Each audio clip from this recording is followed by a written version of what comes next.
Nimic nu e pierdut niciodată. Ai păzit legea, chiar când a fost vorba de copilul tău. Am păzit o singură lege, să nu le plecăm genunchii niciodată, în fața nimănui! Nici chiar în fața zeilor? Nici! Sarne Segetuza e pierdută. Dar noi, dar ei, dar eu, noi suntem morți!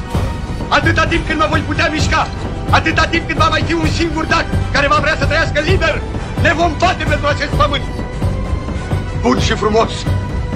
Dacă nu mai avem cetăți, ne vom bate ruinele lor! Și când va mai fi o singură palmă de pământ pe care să putem sta în picioare, ne vom bate pentru palma aceea! Aceasta e legea! Singură! Alta nu cunosc!